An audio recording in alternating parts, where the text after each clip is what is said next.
Oi, pessoal, boa tarde. Meu nome é Thaís Gasparian, eu sou uma mulher branca, cabelo curto, preto, estou usando uma blusa vermelha, tenho brincos assim de pérola, e atrás de mim tem uma vista de prédios, tem uma planta. Eu vi também que tem uma fotografia do meu pai ali atrás. É, Hoje eu queria agradecer a todos vocês por estarem conosco nesse início desse curso que a gente vai fazer aqui. Nós temos vão ser diversos dias de curso, sempre nesse horário. Estou muito contente que vocês estejam aqui. E o Torna Voz, que está organizando esse curso, é uma organização na defesa, que cuida da defesa da liberdade de expressão, fundado por 5 mulheres advogadas, dentre elas eu, em resposta ao crescente número de processos que são movidos contra jornalistas e comunicadores, com o único intuito de intimidar esses jornalistas e esses comunicadores. Um dos principais projetos desenvolvidos pelo Torna Voz é o apoio que nós damos, tanto tecnicamente como financeiramente, para a defesa judicial dos jornalistas e dos comunicadores que forem processados. Caso vocês precisem de apoio do Torna Voz, entrem no nosso site e lá tem um ícone que leva vocês para preencherem o formulário e fazerem o pedido de apoio. Eu queria agradecer aqui, para esse curso, eu queria agradecer todos os nossos palestrantes. Hoje vai ser com o Luiz Francisco, o Chico.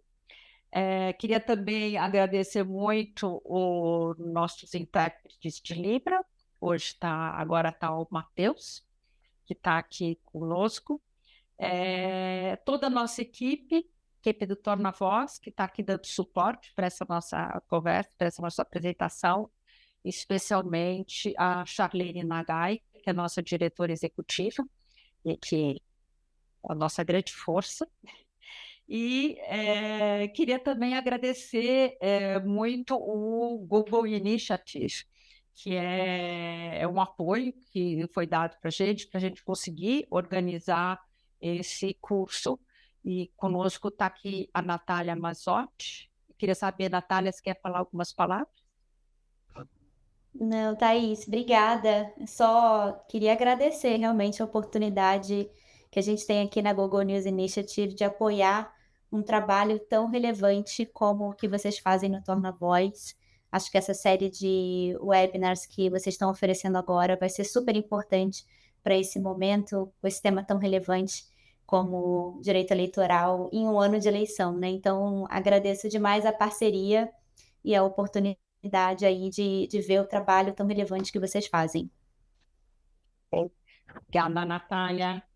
Bom, então hoje a gente começa com o primeiro encontro, direito eleitoral, conceitos básicos. O Chico vai tentar daqui dar uma visão para nós. Ao final, a gente vai ter um tempo para vocês fazerem perguntas. Se quiserem, já podem ir colocando aqui as perguntas. E a ideia nossa, então, um pouco como a Natália falou, a nossa ideia aqui desse evento, ela decorre de uma fala que nos lembrou o assunto que no começo de maio, quando foi eleita presidente do TSE, do Tribunal Superior Eleitoral, a ministra Carmen Lúcia, ela enfatizou a importância da imprensa para as eleições, né? Ela falou assim: não é possível fazer eleições sem imprensa livre e responsável. Então, pensando nesse papel, do papel da informação para as eleições, é que a gente planejou esse seminário voltado aos jornalistas, aos comunicadores, com os temas mais relevantes e sensíveis, para que vocês possam saber melhor como apurar, fazer apurações, divulgar, noticiar matérias que dizem respeito aí às eleições. Então, o Chico Luiz Francisco Carvalho Filho, advogado criminalista, é também escritor e editor. Ele é formado pela Faculdade de Direito da USP, foi diretor da Biblioteca Mário de Andrade e presidente da Comissão Especial de Mortos e Desaparecidos Políticos do Ministério da Justiça. O Chico, ele é autor de Nada Mais Foi Dito Nem Perguntado, pela editora 34, que foi adaptado pelo teatro pelo grupo Folias d'Arte, e ele escreveu cenas também para o filme Crime Delicado, do Beto Brandt.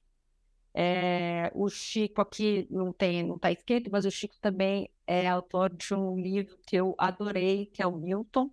É um livro muito interessante que eu também recomendo. E o Chico é colunista da Folha de São Paulo. É isso, Chico, podemos comentar? Você tem 30, 40 minutos para falar livremente, as pessoas vão fazer as perguntas por escrito e depois eu vou perguntando aqui para você e, enfim, a hora que você quiser, se quiser, pode começar. Chico, você está sem microfone,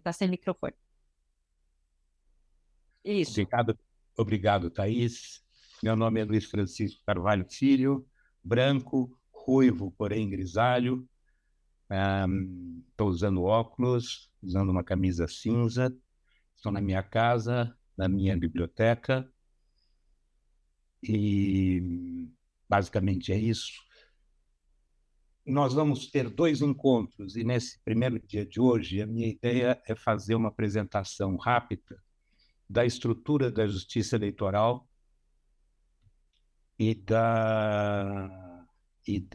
do cipual de leis que vigora no Brasil nessa época. Queria agradecer imensamente esse convite, Thaís, e cumprimentar você e a equipe do Torna Voz envolvida nesse projeto.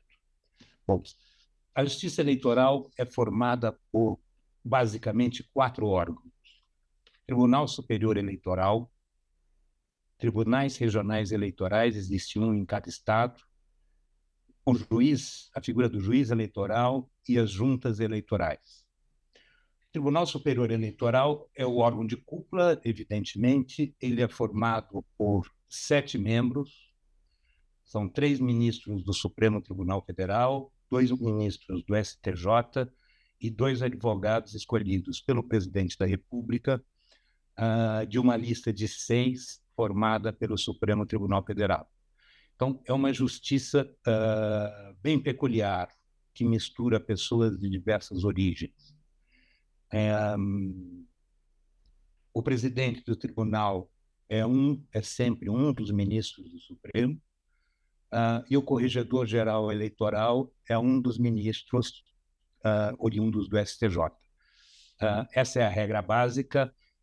Eles exercem essas funções por 2 anos, têm um mandato de 2 anos, e pode ser reconduzido por mais 2. Então, e não há coincidência de mandato. Então, por isso que a gente vê a composição do Tribunal Superior Eleitoral se modificando frequentemente. Por exemplo, nas últimas eleições presidenciais, existiram 3 presidentes diferentes, um até março, o outro até agosto e o outro até recentemente. Então, eles vão se modificando, e agora, por exemplo, há uma modificação importante, a composição do Tribunal Superior Eleitoral já tem, por exemplo, uma formação muito mais favorável ao ex-presidente Bolsonaro do que existia há 1 ano atrás. Os tribunais regionais eleitorais existe um em cada estado e um no Distrito Federal, também formado por 7 membros. Ele é uma mistura entre justiça estadual e federal. Então, são 2 desembargadores do Tribunal de Justiça, eleitos pelo próprio Tribunal de Justiça, 2 juízes estaduais de primeira instância, escolhidos pelo Tribunal de Justiça do próprio estado, um juiz do Tribunal Regional Federal daquela região e 2 advogados escolhidos pelo presidente da República de uma lista de 6 advogados indicados pelo Tribunal de Justiça. O juiz eleitoral é um juiz de direito, então são os juízes de direito de cada estado, e um deles é designado para exercer a função de juiz eleitoral, de uma zona eleitoral. Uma zona eleitoral ela pode ser composta de um município ou de mais de um município, quando são municípios pequenos, ou apenas de um pedaço de um município. Então, em São Paulo, o juiz eleitoral responsável pelas eleições é o juiz da primeira zona eleitoral. Em Campinas, onde existe mais de uma zona eleitoral, haverá um desses juízes que exercerá essa função. E as juntas eleitorais é um órgão misto previsto pelo Código Eleitoral e é formado por um juiz de direito, um juiz eleitoral, e por mais 2 ou 4 cidadãos para promover, basicamente, a apuração dos votos. Ele perdeu importância na medida em que hoje você tem o voto eletrônico. Mas onde o voto eletrônico, a urna eletrônica não funciona, você terá uma eleição ainda antiga, a moda antiga, por cédula, e essa apuração será promovida pela junta. É um processo interessante porque essa descentralização também mudou a característica do voto. Antes, as apurações aconteciam em ginásios, por exemplo, ginásio do Ibirapuera, estádio do Pacaembu, onde os votos iam sendo apurados, depois iam sendo somados, transmitidos para o juiz, e aquilo ia somado, demorava semanas em determinados lugares. Hoje aperta um botão e a eleição naquela zona eleitoral está feita, naquele município está feita, etc. E isso mudou bastante também, por exemplo, a característica do voto nulo, que, na minha visão, é o voto que mais se alterou. Antes, o voto era anulado com uma manifestação expressa do eleitor, ou xingando o presidente da República, ou xingando o juiz, ou xingando todo mundo, ou votando, por exemplo, a gente teve alguns casos clássicos que, nos anos 50, por exemplo, foi eleito com mais de 30 mil votos o Cacareco, que era um rinoceronte, que foi transferido do Rio de Janeiro para São Paulo. Na década de 80, teve o Macaco Tião, que teve uma quantidade de votos impressionantes no Rio de Janeiro. Ele jogava cocô nas pessoas e, por isso, ele acabou sendo eleito deputado na época, etc. Tipo, as pessoas escreviam no papel isso? Escreviam, quer dizer, então, na hora de formular o seu voto, ele escrevia voto no Cacareco, o voto no Papa João Paulo II, o voto em quem for. Essa manifestação, que era uma manifestação muito curiosa e espontânea, expressava com muito mais exatidão o voto nulo do que hoje, onde você aperta você se limita a apertar uma tecla. E havia também toda uma disputa entre fiscais eleitorais dos partidos e da própria Justiça Eleitoral para aferir a efetiva vontade do eleitor. Então, por exemplo, o voto, por exemplo, o sujeito ia votar num deputado chamado Montoro. Ele tinha dificuldade de escrever, escrevia Monteiro, e aí ficava uma discussão brigando se aquele voto ia para o Montoro, se ia para um tal de Monteiro, que não sei aonde, etc. Então, existia toda essa discussão e esses votos, quando não se chegava a um consenso, depois havia uma deliberação, etc. E também existia todo um esforço para não identificar o voto. Tá certo? Quer dizer, então, se eu escrevesse, eu me chamo Luiz Francisco e estou votando no Lula, tá certo? Quer dizer, eu me chamo Luiz Francisco, esse voto pode ser identificado. Então, esse voto era anulado, ele não era levado em consideração, porque ele poderia ser um Se a pessoa tivesse votado no candidato correto, quer dizer, que no candidato... Sim, porque isso poderia, de alguma maneira, indicar que ele estava sofrendo pressão, que ele estava recebendo um dinheiro para votar, entendeu? Quer dizer, então, por isso que o sigilo do voto é algo muito importante para ser mantido. Tudo isso acabou. Hoje, nós votamos em cédulas eletrônicas, onde nada disso acontece. Não tem questionamento de natureza do conteúdo do voto, por exemplo. Tá? O Tribunal Superior Eleitoral, agora voltando a cada um dos órgãos, eu queria falar um pouco das atribuições. O colega bem devagar, tá? Para interpretar a gente. Falando das atribuições, o Tribunal Superior Eleitoral é, evidentemente, o órgão mais importante. É ele que centraliza a apuração, é ele que apresenta os resultados, etc. E uma das atividades muito importantes dele é a expedição de instruções sobre o processo eleitoral. Ele não deveria legislar, mas muitas vezes legisla, mas o que ele faz é a sistematização das regras eleitorais. Então, nós vamos encontrar várias resoluções, como, por exemplo, a resolução sobre propaganda, o calendário eleitoral, que vai estabelecendo o que acontece a cada semana, a cada dia, quais os prazos que começam, etc. O tribunal também responde consultas em tese sobre matéria eleitoral. Então, ele pode perguntar, por exemplo, isso feito por autoridades federais ou órgãos nacional do partido político. Há uma dúvida, por exemplo, hoje você tem que ter uma cota de 30% de mulheres. Então, um determinado partido recebe a informação de que uma determinada cidade não consegue cumprir essa cota. Por mais que tenha se tentado, nenhum partido começou. Então, ele faz uma consulta em tese, sem citar o município, assim, o que acontecerá se nenhum partido conseguir preencher o número de cotas de 30%, etc. Aí o tribunal vai responder, desde que não haja uma identificação da situação concreta, o que aquilo, como esse problema se resolve em tese. Isso vai acontecendo desde agora. Já está. Isso acontece permanentemente, porque acontece as perguntas sobre partidos políticos, etc. Então, essa consulta, que na minha explicação parece simples, mas ela não é simples, porque ela não pode, de maneira nenhuma, esconder uma dúvida concreta.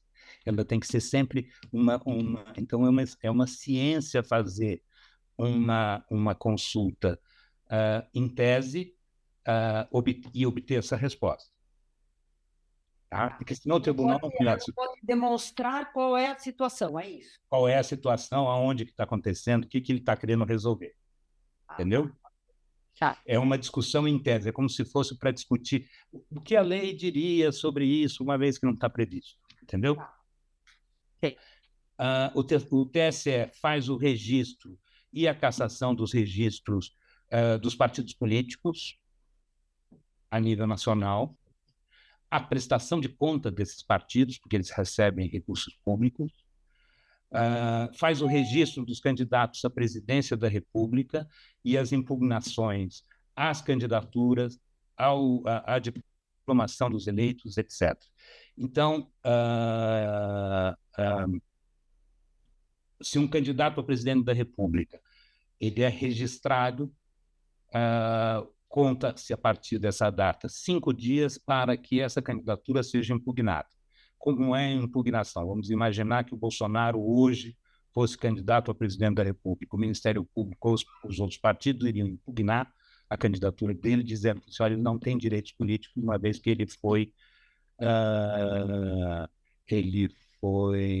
punido pelo TSE por abuso de poder de autoridade, etc, etc. Entendeu? Quer dizer, então, aí vai se discutir ou não o registro da candidatura.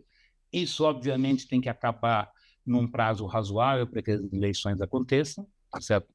O tribunal, se ele for julgado inelegível, o tribunal permite que ele seja substituído por outro candidato. As decisões do Tribunal Superior Eleitoral são irrecorríveis em tese, salvo em casos que ele contraria a Constituição, ou salvo em casos em que ele tenha um questionamento qualquer de nível constitucional. Como ele fala em STF. Como ele fala sempre em inelegibilidade, questões que estão previstas na Constituição, os recursos ao Supremo Tribunal Federal são muito comuns. Os tribunais regionais eleitorais têm as mesmas atribuições, só que a nível estadual. Então, ele faz o registro dos diretórios estaduais e municipais dos partidos, ele faz o registro dos candidatos a governador, senador, deputado federal e deputado estadual, e julga as arguições de inelegibilidade desses eventuais candidatos. Então, o cara é candidato a deputado federal, mas ele foi punido com base na lei da ficha limpa. Ele não pode ser candidato a um partido de oposição ou Ministério Público, averigua a inelegibilidade dele. Ou ele não tem domicílio eleitoral no Estado, ou ele não tem a idade mínima para ser candidato, etc. E o Tribunal Eleitoral julga os recursos das decisões proferidas pelos juízes eleitorais. Os juízes eleitorais, que é exercido pelo juiz de primeira instância, cada um em uma zona eleitoral, o que eles fazem? Eles julgam os crimes eleitorais praticados pelas pessoas. Por exemplo, fazer boca de urna é um crime, então uma pessoa que é denunciada e acusada de fazer boca de urna, distribuição de santinho no dia da eleição, será julgado por um juiz eleitoral da zona em que aquele fato aconteceu. Se for na região central de São Paulo, será julgado na primeira zona. Se for em uma outra zona da cidade de São Paulo, será julgado pelo juiz eleitoral daquela zona. Se for julgado no interior, será julgado pela zona respectiva daquela cidade. E ele dirige os processos eleitorais e divide a zona eleitoral em seções. Quando a gente vai votar, a gente tem, eu voto na quinta zona e na seção número 348, que é distribuída pela quantidade de número de eleitores. Então, é o juiz eleitoral que faz a administração dessa economia para que não haja um descompasso entre o número de eleitores em uma sessão, de tal modo que aquela eleição seja lenta, e uma outra que tem pouquíssimo e fica vazia. Entendeu? Ele faz essa administração.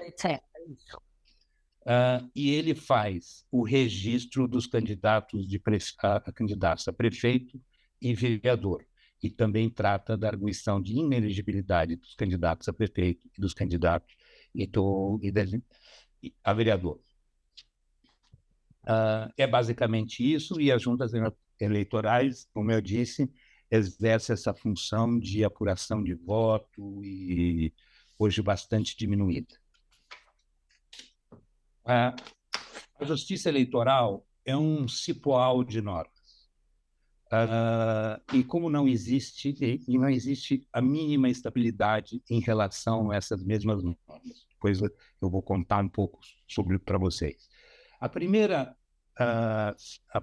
fonte de legislativa é a Constituição. A Constituição estabelece que o voto é obrigatório para todos, estabelece que o voto é facultativo para analfabetos e para maiores de 70 anos e para adolescentes entre 16 e 18. A Constituição estabelece algumas condições de inelegibilidade. Por exemplo, nacionalidade brasileira, idade, para você ser candidato a presidente da República, você tem que ter uma determinada idade, domicílio eleitoral, etc. Estabelece a hipótese de reeleição para órgãos do Poder Executivo e estabelece a obrigatoriedade de desincompatibilização e renúncia de mandato para participar de eventual processo. E estabelece um princípio muito importante, que é de que o Congresso Nacional não pode alterar uma lei eleitoral a menos que seja um ano antes da eleição. Então, para que uma lei eleitoral entre em vigor, tenha entrado em vigor, né, nesta eleição que nós vamos ter em 2024, ela teria que ter acontecido em 2023 até o dia 3 de outubro, etc. 6 de outubro. Entendeu? Depois, nós temos um Código Eleitoral que é uma herança do regime militar. Ele foi enormemente alterado ao longo desses 40 anos, mais 60 anos. Exato, até já perdi a conta, mas enfim. Não, Mas mas ele, você contando de 64 para cá, é isso? Ou de 85 para cá? Bom, enfim. ele foi alterado. Não, ele é de 1965 e ele foi alterado desde então. Dentro do regime militar, ele teve várias alterações, que vocês vão lembrar que existia lei Falcão, lei não sei o quê, cada coisa era uma alteração do Código. Depois você tem a Constituição de 88, muita coisa deixou de entrar, de estar em vigor, e leis eleitorais foram sendo aprovadas. Ele tem resquícios autoritários ainda presentes, tem um que eu acho uma delícia do ponto de vista político, que é o seguinte: ele diz que a propaganda não deve empregar meios publicitários destinados a criar artificialmente, na opinião pública, estados mentais ou emocionais ou passionais. Eu não sei o que é estado mental, mas a partir do momento em que a pessoa vai votar, algum estado mental ela tem que ter, certo? Quer dizer, E toda propaganda ou toda publicidade causa, né, efeitos. isso, ela existe justamente para criar um estado mental. Isso é tão ridículo que você não poderia, eventualmente, colocar um discurso comovido do presidente, de um cara candidato a presidente da República, ele pode causar emoção no eleitor. Então, isso é um resquício, entre outras bobagens do tipo que proíbe propaganda de guerra, processo violento para a subversão do regime, quer dizer, normas que eram muito próximas ao que, na época, se entendia como ideologia da segurança nacional. Ao mesmo tempo, esse Código Eleitoral estabelece garantias importantes. Por exemplo, proíbe a prisão do eleitor 5 dias antes. Pode parar. 5 dias antes, até 48 horas depois do dia da eleição, ninguém pode ser preso, o eleitor não pode ser preso, salvo em flagrante delito, ou em caso de ordem de condenação por crime inafiançável. E estabelece também que, outra garantia, que os candidatos não podem ser presos 15 dias antes da eleição, a não ser em flagrante delito. Outra garantia estabelece que o eleitor é parte legítima, mas não troca para pedir a abertura de investigação para apurar abuso de poder econômico. Depois, nós temos uma lei de partidos políticos de 1995, que, para vocês verem a instabilidade política que se vive no Brasil, ela foi reformada em 96, 97, 98, 2009, 2013, 2015, 2017, 2019, 2020 e 2021. Você tem uma das leis mais importantes, que é a Lei Complementar 64. Ela disciplina os casos de inelegibilidade e os casos de desincompatibilização. A maioria dos casos de desincompatibilização tem um prazo de 6 meses. Então, se o cara é secretário de Estado, ou ministro da Justiça, ou diretor até de banco privado, diretor de estatal, ele tem que deixar esse cargo 6 meses antes da eleição para que ele seja elegível. Se ele não deixar, ele se torna inelegível. Por exemplo, um caso clássico foi o Silvio Santos, que foi considerado inelegível porque ele não se afastou do programa de televisão que ele tinha, e aí ele foi impedido de concorrer. Os casos de inelegibilidade também são relacionados. Então, por exemplo, pessoas que têm condenações criminais definitivas por crimes não culposos por crimes que não sejam culposos ou de menor potencial ofensivo. Então, homicídio, estelionato, crimes financeiros, quer dizer, existe um elenco de crimes que, se a pessoa for condenada definitivamente, ele perde os direitos políticos, ele se torna inelegível. Casos da ficha limpa, condenações por improbidade administrativa, por abuso de poder econômico político, ou demitidos do serviço público, ou funcionários demitidos do serviço público também se tornam inelegíveis, etc. A lei estabelece que presidente, governador e prefeito, caso eles queiram se candidatar a outro cargo, por exemplo, vamos imaginar que um governador do estado queira ser candidato a senador, porque ele já está no segundo mandato, ele não vai poder concorrer à reeleição. Ele tem que renunciar ao cargo dele 6 meses antes da data da eleição. Essa lei já foi alterada em 1991, 1994, 2010 e 2021. A lei eleitoral, que é uma lei específica para disciplinar o processo eleitoral, não é a primeira que foi feita desde 1988, desde 1985, quando acabou o regime militar, existiram várias leis, mas essa é a mais, entre aspas, perene, porque ela foi alterada em 2006, 2009, 2013, 2014, 2015, 2017, 2019, 2021 e 2022.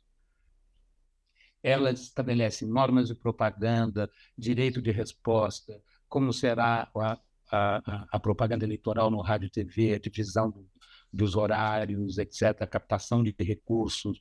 Nós temos, por exemplo, uma mudança muito importante que aconteceu nos últimos anos, a rigor, em 2017.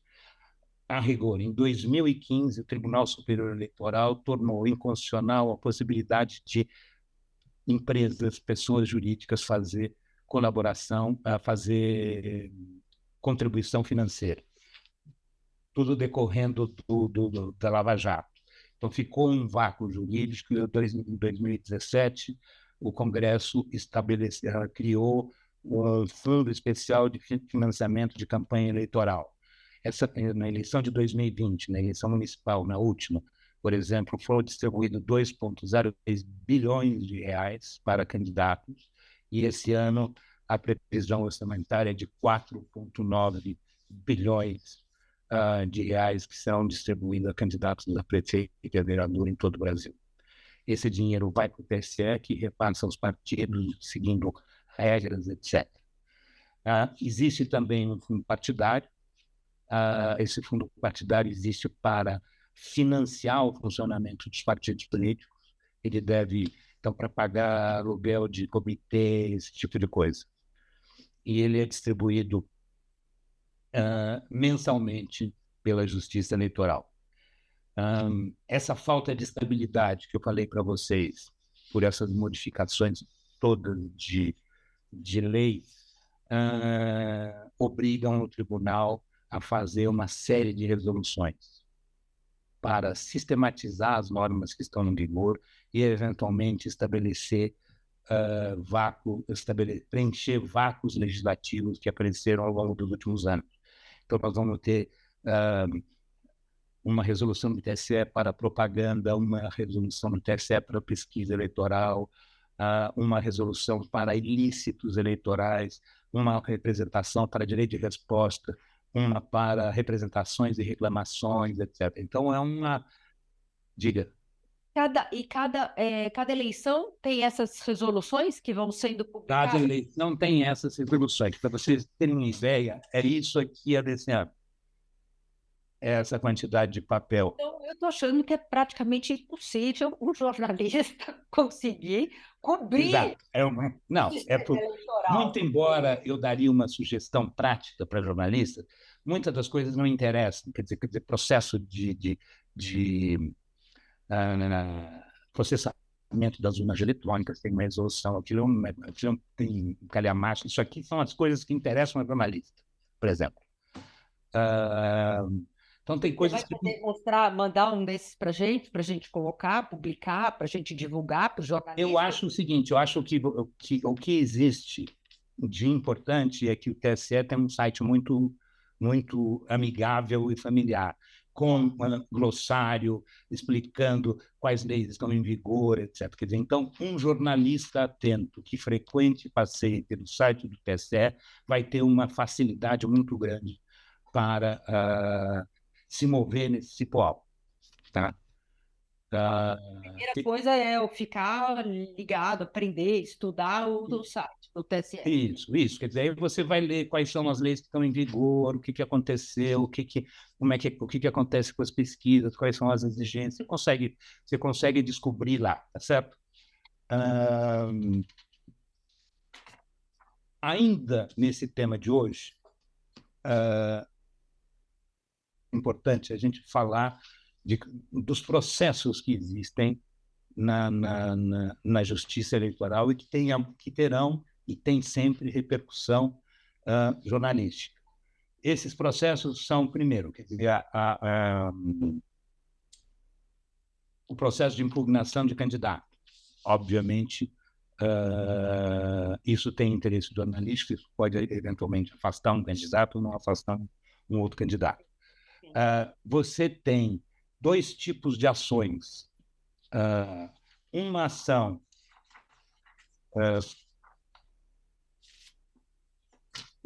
judicial que acontece durante o processo eleitoral, ou seja, o prazo para que ele seja instaurado é a partir da diplomação. Ele existe ele pode ser movido durante o processo eleitoral até a data da diplomação. Diplomado o candidato, existe um outro tipo de ação que se chama ação de impugnação de mandato eletivo. A primeira se chama ação de investigação judicial e eleitoral. Esses dois processos são tocados pelo Corregedor-Geral Eleitoral, que é um personagem extremamente importante. No TSE, esse cargo é ocupado por um ministro do STJ. Nos tribunais regionais federais, a lei... Quem que é hoje, corregedor? O corregedor, eu preciso olhar... Se quiser, eu vejo. Não, depois a gente vê, deixa que a gente vê. Nos tribunais regionais eleitorais não existe uma norma fixa, isso é resolvido no regimento. Então, por exemplo, em São Paulo, quem é o corregedor eleitoral é o vice-presidente do tribunal, certo? E o juiz eleitoral acumula as duas funções, a de corregedor e a de juiz, que é um negócio surrealista também, porque ele investiga... Ele corrige o que ele faz. Isso, ele corrige e julga, certo? E o que esse pessoal, esses casos, esses processos investigam? Primeira coisa, abuso de poder político, abuso de poder econômico e uso indevido de meio de comunicação social. O grande problema da justiça eleitoral é que, diferentemente do direito penal, por exemplo, as coisas não têm uma definição absolutamente clara. Não tem um artigo dizendo assim, são abusos de poder, que tem 1, 2, 3, 4, 5, 6. São abusos de poder econômico. Quer dizer, o que a gente pode saber que abuso de direito econômico são condutas que têm algum tipo de expressão econômica e que possam interferir no processo eleitoral. Então, há uma subjetividade, a meu ver, bastante perigosa em relação a isso. O tribunal chega a estabelecer algumas coisas, então eu vou ler o texto da lei para vocês entenderem, certo? Bem devagar, Chico. Isso. O uso de aplicações digitais, de mensagens instantâneas, visando promover disparos em massa, com desinformação, falsidade, inverdade ou montagem, em prejuízo de adversário ou em benefício de candidato, configura abuso de poder econômico e o uso indevido dos meios de comunicação social. Aí você vai me perguntar onde está escrito isso na lei. Não está escrito isso na lei. Isso é um entendimento jurisprudencial do próprio TSE e eles colocaram isso como uma norma, definindo isso como abuso de poder. Pode-se questionar isso? Poderia se questionar isso? Poderia se questionar isso, porque um dos artigos principais, quando fala em instrução, é assim, o Tribunal Superior Eleitoral não pode legislar, tá certo? Nenhum deles. Nem poderia. Nenhum deles. Poderia ser questionado, a maneira de se questionar isso seria com dentro dele mesmo, tá certo? Ou no Supremo Tribunal Federal. Eu fiz um questionamento uma vez que, antigamente, a legislação proibia a publicação de pesquisa 15 dias antes. Então, tinha lá uma instrução dizendo nos 15 dias anteriores à eleição não pode ser publicado o resultado de pesquisa eleitoral. Aí vem a Constituição de 1988, que estabelece a liberdade de manifestação do pensamento. Eu não tenho atribuição, não tinha como advogado para requerer reconhecimento da inconstitucionalidade disso no Supremo. O Procurador-Geral da República disse que isso era que a proibição de pesquisa era constitucional. Então, o que nós fizemos? Nós entramos com mandado de segurança no Tribunal Superior Eleitoral contra eles próprios, contra os juízes do tribunal, porque a instrução é decidida numa decisão administrativa, entendeu? Ela não é uma decisão judicial. Então, entramos com mandado de segurança para tornar nula e conseguimos vencer. E o próprio tribunal reconheceu a inconstitucionalidade e anulou aqui. Então, você poderia questionar dentro do Tribunal Superior Eleitoral Tem uma norma dessas? Uma norma dessa ou no Supremo Tribunal Federal, conforme o caso. Uma outra previsão de poder político e poder econômico, envolvendo a internet. A utilização da internet, inclusive serviços de mensageria, para difundir informações falsas ou descontextualizadas em prejuízo de adversário ou em benefício do candidato, ou a respeito do sistema eletrônico de votação, quer dizer, isso já é reflexo do que aconteceu politicamente nos últimos tempos. E da justiça eleitoral, pode configurar uso indevido dos meios de comunicação e, pelas circunstâncias do caso, diz a instrução, também abuso de poder político e abuso de poder econômico. Vai depender se isso tem algum tipo de expressão econômica, etc. O Chico, por exemplo, tem aqui uma pergunta que eu vou te interromper, desculpa, e eu vou fazer fora da ordem, porque eu acho que tem uma relação com o assunto. A Laura Lopes, ela está perguntando assim, o juiz de uma vara ou de uma zona eleitoral pode criar regras acerca da limitação de uso da inteligência artificial em propaganda política? Ou apenas o TSE poderia lançar mão desse... Veja bem, o juiz eleitoral... Poderia ou não? Como é que... Não, o único órgão que pode baixar instruções e resoluções é o Tribunal Superior Eleitoral. O juiz eleitoral obedece essas instruções, se tiver juízo, e os tribunais regionais eleitorais também. Agora, esses juízes fazem a interpretação do caso a caso. É importante vocês saberem que a justiça eleitoral é uma justiça muito permeável à influência política. Então, por exemplo, os juízes são, nos estados, eles decorrem de uma indicação do Tribunal de Justiça. O Tribunal de Justiça é ou não ligado ao governador, e então os nomes que vêm, eles podem eventualmente fazer parte de um lado político, digamos assim.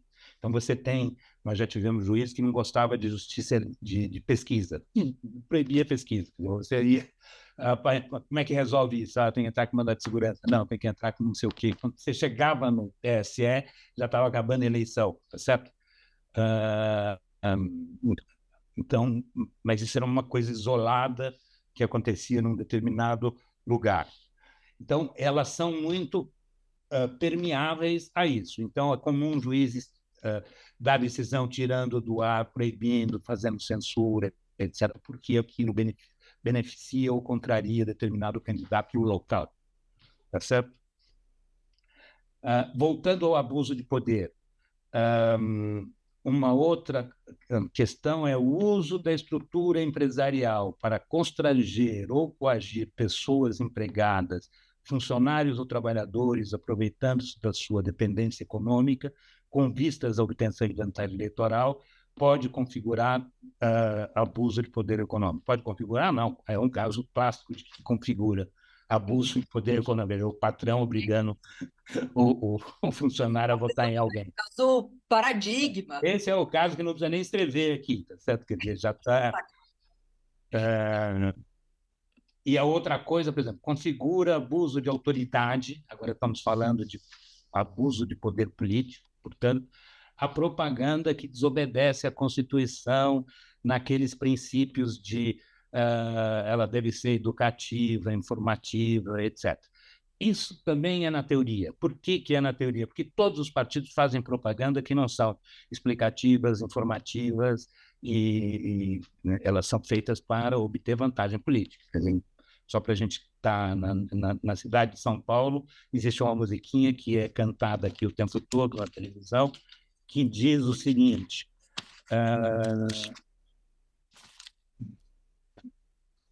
que diz o seguinte... o que São Paulo quer, a prefeitura faz. O que a mãe quer, a prefeitura faz. Quer dizer, não existe nada de informação. Nós temos Covid, nós temos dengue, nós temos enchente, deslizamento. Quer dizer, essa é a finalidade da propaganda. Nós temos escola que está com problema e tal. Então, o que a prefeitura quer, o que a cidade quer, a prefeitura faz. Quer dizer, isso é uma propaganda evidentemente política que visa auxiliar o candidato à reeleição, no caso do prefeito, mas isso é tolerado, porque aqui é feito por um prefeito, na cidade que é governada pelo outro partido tem a propaganda que beneficia, então existe uma certa tolerância infinita a esse tipo de coisa. Quer dizer, o sujeito só não pode abusar, por exemplo, aparecer ele, em vez de aparecer o símbolo da prefeitura, aparece a fotografia do prefeito, entendeu? Mas, enfim, essas coisas todas podem configurar abuso eventual de autoridade. Outro objeto daquelas ações é a fraude. A fraude lesiva... A resolução estabelece. A fraude lesiva ao processo eleitoral abrange atos que possam iludir, confundir ou ludibriar o eleitorado. Então, esse é o princípio que vigora e que é bastante subjetivo também, tá certo? Diz também outra maravilha, que é a fraude à lei para fins eleitorais é a prática de atos com aparência de legalidade, quer dizer, também é uma coisa meio incompreensível. Mas aparece, porque o tribunal votou nas últimas eleições, a questão da cota dos 30% para a questão de gênero. Então, você ter 30% de mulheres votando, que eles colocavam candidatas que, na verdade, não eram candidatas de verdade. Então, isso foi configurada como a fraude, serve de exemplo para esse capítulo. Então, a resolução diz: a obtenção de votação zerada ou irrisória de candidatas, a prestação de contas com idêntica, sem movimentação financeira, por exemplo, e a ausência de atos de efetivo de campanha são suficientes para evidenciar o propósito de burlar o cumprimento da norma que estabelece a cota de gênero. Então, essa é considerada uma fraude. Configura também a fraude à cota de gênero, a negligência do partido político ou da federação na apresentação e no pedido de registro de candidatas femininas, reveladas por fatores como a inviabilidade jurídica da candidatura, a inércia em sanar pendência documental, porque, às vezes, na hora do registro, você tem falta de documentos, você tem oportunidade de consertar isso, e o partido não conserta, porque é mulher, entendeu? Então, isso pode ser uma prova de que é uma fraude. E depois nós temos arrecadação e gastos ilícitos de campanha. Eu não sei se vocês sabem, mas nós temos 3 tipos de financiamento de uma campanha política. Os 3 tipos quais são? Primeiro, a contribuição individual. A Thaís pode fazer uma contribuição de acordo com o valor declarado no imposto de renda, etc., para um determinado candidato. Ela vai declarar isso no imposto de renda, etc. Então, como pessoa física, você pode fazer, existem limites e tal, então são contribuições pequenas. O candidato pode usar recursos próprios. Então, eu sou candidato, eu pego a minha poupança e transformo a minha poupança em filminho, propaganda, etc. Isso é admitido desde que eu preste contas para isso. E a outra é o fundo partidário. Evidentemente, podem ocorrer fraudes nessas questões de financiamento, como existiam, por exemplo, nas de pessoas jurídicas. Eu posso distribuir dinheiro para que uma empresa, por exemplo, pode distribuir dinheiro para que seus empregados façam contribuições de pessoa física para determinado candidato. Isso é uma fraude. Eu posso receber dinheiro de corrupção e pegar esse dinheiro, colocar no meu patrimônio, na minha conta bancária e transformar isso numa doação eleitoral de recursos próprios, o que não é recurso próprio que eu recebi na véspera ou 15 dias antes, etc. Mas daí vai ficar registrado no imposto, vai ficar na... Quer dizer, então, existem maneiras de se fraudar a arrecadação e o gasto de campanha, nota fria, tá certo? Desvio de dinheiro, quer dizer, o sujeito recebeu dinheiro do fundo partidário e fabrica nota de gasolina e botou o dinheiro no bolso, tá certo? Ou transferiu para a mulher dele, tá certo? Quer dizer, coisas desse tipo. Então, existe maneiras de se investigar. É o corregedor geral que faz isso quando é federal, é o corregedor estadual, é o corregedor regional, etc., e o juiz de direito quando é municipal. E aqui tem uma coisa engraçada, porque a lei e a resolução diz o seguinte: é grave a violação de normas relativas à arrecadação e o gasto de recursos. Óbvio que é grave, não precisa dizer que é grave, basta dizer que não pode fazer. Tá certo? A mesma coisa que você fala, é grave o homicídio. Tá certo? É claro que é grave o homicídio. Você não precisa dizer isso na lei. Mas aí vem e diz o seguinte: não há interesse processual na apuração da conduta do gasto se praticada por candidato ou cargo majoritário que não tenha sido eleito. Quer dizer, então, se o cara fez fraude e não se elegeu, é do interesse, entendeu? Vira um problema que não tem interesse. Em vez de se apurar isso, transformar o cara inelegível como se ele tivesse ganho, tá certo? Então a lei eleitoral deixa essa brecha aberta para as pessoas. Na questão da propaganda, por exemplo, como abuso de poder... Depois tem umas perguntas aqui que eu vou precisar fazer, tá? Para você. Tá, só vou falar da propaganda e eu encerro esse assunto aqui. Propaganda... A lei eleitoral, isso é da lei eleitoral, olhem o que é um absurdo. Ele diz o seguinte: constitui um abuso empenhar no primeiro semestre do ano de eleição, por exemplo, de janeiro a junho de 2024, despesas com publicidade de órgãos públicos federais, estaduais, municipais, das respectivas entidades da administração indireta, que excedam em 6 vezes a média mensal dos valores empenhados e não cancelados nos últimos 3 anos da Caixa do pleito. Então, por exemplo, uma prefeitura gastou 10 por mês ao longo dos 3 anos, ele pode gastar 60 no ano eleitoral. No trimestre pode eleitoral. 6 vezes mais. 6 vezes mais. Nossa. Enfim, são coisas de Brasil.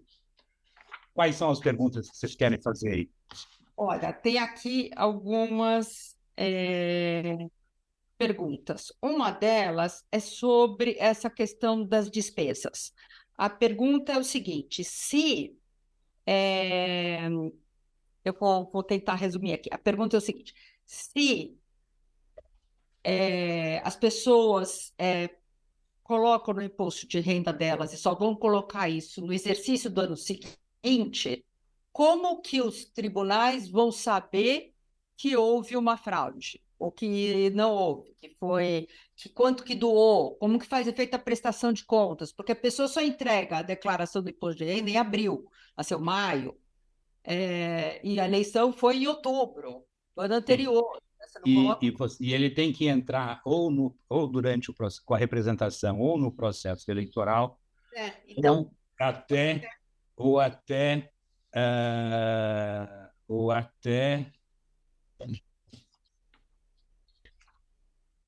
ou até 15 dias depois da diplomação. Então, como é que vai saber? Não vai saber. Quer dizer, então, isso não vai acontecer, isso não vai ser apurado.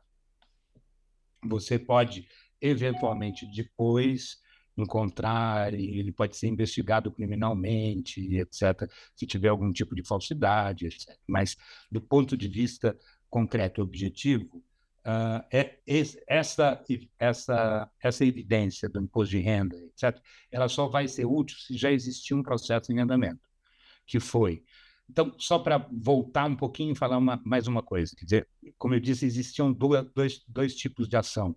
Uma que acontece durante o processo eleitoral, uma que acontece depois do processo eleitoral, 15 dias depois da diplomação. Quer dizer, a partir de, sei lá, a diplomação é 15 de dezembro, se não entrar com a representação até o dia 30 de dezembro, acabou. Certo? Aquele mandato não pode ser mais questionado. Então, o que acontece... Natal, Réveillon, tudo. Isso, não. E depois... então, isso daí, eventualmente, tem alguma correlação com fatos que aconteceram durante a eleição. Então, por exemplo, um candidato a presidente, existe uma reportagem, por exemplo, Patrícia Campos Melo descobre um disparo em massa de mensagens com fake news num determinado lugar, tá certo? Quer dizer, então aquilo gerou um AIJE, uma ação de investigação judicial eleitoral. Os prazos previstos na lei são rapidíssimos. Quem lê aquilo imagina que vai acabar em 3 meses. Não, demora 3 anos, tá certo? Quer dizer, e depois aí o cara já está no fim do mandato, mas vamos ouvir o Bolsonaro agora, tá certo? Não faz muito sentido, etc. Então, o caso é arquivar. Entendi. Peraí, tem outras perguntas. Chico, tem uma pergunta do Aristóteles Libânio, eu acho que é assim que fala. O prefeito que move o processo contra um jornalista ou um radialista, proibindo de falar ou citar o seu nome em qualquer meio de comunicação, isso não configura um abuso de autoridade? Sendo que cada vez que o comunicador, o jornalista, enfim, citar o prefeito em qualquer meio de comunicação, ele pode ser multado. Então, R$ 1.500, R$ 2.000, não sei o que, isso daí sim, tudo. Sim, isso configura um abuso de autoridade, isso? O que você acha que é isso? Isso configura um abuso de autoridade por parte do juiz que concede, né? O prefeito, o candidato a prefeito, pede o que ele quiser. Você pede a mulher dele em casamento, faz... o problema é quem concede. Tá certo? Essa é uma decisão absolutamente inconstitucional. Uma vez o governador, o desembargador do Tribunal de Justiça de Tocantins proibiu todos os jornais do Brasil de fazer qualquer reportagem crítica ao governador.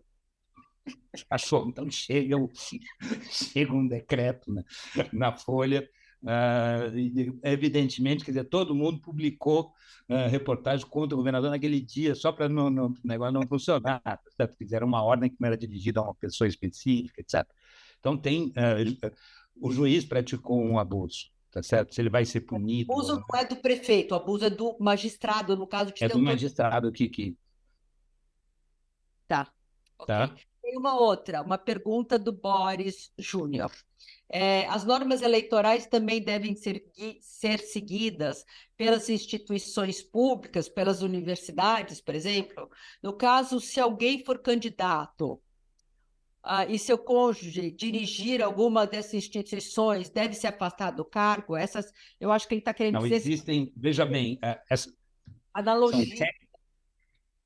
São regras de inegibilidade, e aí, nesse caso, as regras estão previstas previamente. Então, por exemplo, o presidente da República, o filho, a mulher e os parentes até segundo grau não pode ser candidato a nada. Aí você vai me perguntar, mas o Bolsonaro tem 2, um senador e um deputado filho. Sim, mas eles já tinham um mandato antes. Entendeu? Quer dizer, então, aí eles podem ser candidatos. Mas se pegar o Z4, o quarto filho do presidente Bolsonaro, ele não poderia ser candidato a nada, nem a vereador, enquanto o pai dele era presidente da República. Então, existem essas regras. Não existe uma regra em relação a cônjuge, pelo menos eu não me recordo. Mas existem regras que, se uma pessoa que exerce alguma função pública, de alguma maneira beneficiar ou prejudicar candidato, ele pratica abuso de poder político. entendeu? Gente, só lembrando aqui que quem quiser fazer pergunta, pode ir colocando aí nessas perguntas aí no QIA, que é o Questions and Answers, eu acho que deve estar aí do Zoom. Mas o Chico, só completando um pouquinho essa pergunta do Boris, eu acho que ele está perguntando se essas regras eleitorais elas podem ser aplicadas por analogia em outras instituições públicas, ou em universidades, outra Por coisa exemplo, assim. em processo eleitoral, Não processo eleitoral de governadora, mas processo eleitoral de universidades, por exemplo, por universidade. exemplo, vai votar para o reitor. Isso, por exemplo.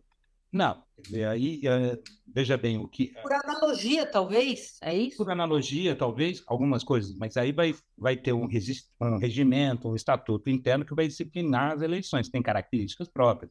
Você pode votar em mais de um candidato, tá certo? Quer dizer, eles têm autonomia para fazer um processo eleitoral. Agora, esse processo eleitoral, se ele for abusivo, ele pode ser corrigido judicialmente, né?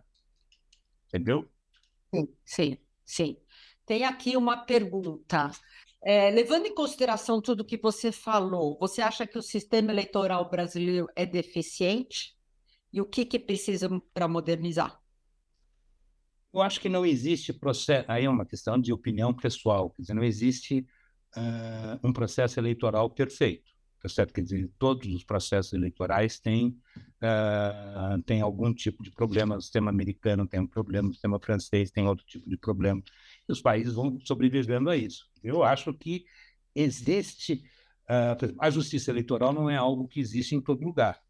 Apareceu no Brasil em 1900, na década de 30, pelo Getúlio, Uh,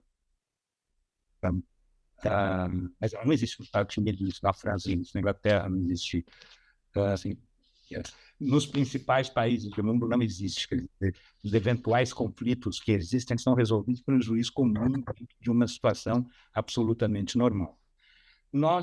Brasil, de uma certa maneira, construiu essa tradição e tem sobrevivido, certo? Quer dizer, então, acho que existe. Evidentemente, o processo eleitoral ele é contaminado por desejos políticos. Quer dizer, então, no caso das pesquisas eleitorais, que nós vamos discutir no nosso próximo encontro, mas eu posso dizer o que quer dizer. A pesquisa eleitoral é bom para quem está ganhando, para quem está perdendo, ele é contra, o Instituto é ladrão, não sei o quê e tal. Então, para um instituto é petista, mas como ele está dando, o Partido Liberal está ganhando na outra cidade, está dando o mesmo. Mas, enfim, então, um partido vai dizer que o Instituto de Pesquisa está roubando, o outro vai dizer que está roubando em outro lugar. Então, existe sempre uma tentativa de se criar embaraços para isso. Então, eu diria a você que a principal crítica ao sistema eleitoral brasileiro é, primeiro, a falta de efetividade do combate aos abusos de poder político e abusos de poder econômico. Tá Falta falta uma de. efetividade, tá certo? Quer dizer, É isso, tá? não consegue se apurar e se. Apurar. Eu diria a você o seguinte: a justiça eleitoral é bastante severa para quem perde a eleição, certo? Quer dizer, aí não tem problema. Mas para quem ganha, porque aí você tem que realizar nova eleição, tá? Então é um problema sério. Você vê muito pouco caso, tá certo? Quer dizer, eu me lembro julgamento da Dilma e Temer, o ministro Supremo depois dizer o seguinte: mas veja bem, já estava no fim do mandato, nós vamos julgar aquilo, quer dizer, não importa se houve ou não o abuso, entendeu? Quer dizer, estava no fim do mandato, você vai caçar o mandato dos dois, deixar eles inelegíveis, então fica um negócio meio surrealista nesse ponto. E a justiça eleitoral existe muito para a satisfação dos candidatos, e não da satisfação do eleitor. Então, por isso que se proíbe muito imprensa, proíbe a divulgação de informações críticas a determinado candidato. Tá certo? E isso, quando a eleição é localizada, municipal, dentro de um determinado município, um estado distante, etc., essa coisa é muito mais radical. E para você corrigir isso é um processo longo, certo? Sim, sim. Alguns, alguns. ah, então, eu acho que existe. Esses seriam os problemas, na minha visão. Ah, de resto, acho que o Brasil tem um sistema democrático que sobreviveu bem ao fim do regime militar e está aí, etc. Tem Sim. defeitos, Então, mas nenhum sistema seria perfeito, né? não Todos existe. Sim, todos têm, quer dizer, os Estados Unidos né, tem que já fala essa assim. autonomia dos estados, entendeu? Que teoricamente é uma coisa bacana, mas você imagina a autonomia dos estados no Brasil, quer dizer, como é que vai ser a eleição no Acre, Santa Catarina, Paraná e São Paulo, cada um adotando uma cédula, cada um fazendo uma coisa, um negócio Vamos, a gente tem que finalizar aqui, porque a gente passou já do tempo. muito tempo, Eu hein? queria. Passamos, já estouramos o tempo. Mas é o seguinte: primeiro, Bárbaro, eu gostei muito. Nós vamos ter outra conversa com você na próxima, dia 26 de junho, Isso. né, sobre responsabilidade jornalística e direito eleitoral. Então, quem mais tiver pergunta, pode fazer logo na entrada nesse QIA e a gente vai conversando e eu vou trocando com você, a gente vai conversando. Depois eu lembro que nós vamos ter mais duas conversas, uma no dia 2 de julho, ainda sobre eleições, com a Maria Recchia, que é da Comissão de Direito Eleitoral do OAB Seccional São Paulo, e onde vocês também vão poder esclarecer, então desculpa se as perguntas não foram todas respondidas e tal. E vamos ter um último encontro no dia 4 de julho, com Eugênio Butti e o Carlos Eduardo Lins da Silva, sobre sigilo de fonte, que a gente acha também que é uma questão muito importante nesse momento das eleições. Bom, eu queria encerrar, então, agradecendo, mas eu tenho que ver aqui todo mundo que eu tenho que agradecer, gente, porque é uma lista enorme. Queria informar vocês que nós vamos enviar um questionário de feedback, que nós vamos pedir para vocês preencherem. Queria agradecer, obviamente, a participação de todos vocês, agradecer o Chico. Chico, muito obrigada mais uma vez. Agradecer aí vocês, intérpretes de Libras, que ficam aí, espero que vocês tenham conseguido traduzir ou interpretar tudo que nós falamos, que o Chico falou principalmente. Mais uma vez, agradeço o apoio do Google e quero lembrar que nós temos aí um MOOC, né, que é um, um curso massivo que está ali no site do Torna Voz. Eu acho que está o curso massivo, tem lá no site do Torna Voz, vocês podem buscar e fazer, que é um curso que traz outros tópicos de conversas que a gente teve, enfim, são algumas aulas com textos, com entrevistas, com diversas, é bem interessante. Então, pessoal, é isso, queria agradecer vocês, então a gente se vê no dia 26 de julho, tá bom? Super obrigada. Chico, obrigada. Obrigado a vocês pelo convite e até semana que vem. Um beijo, tchau.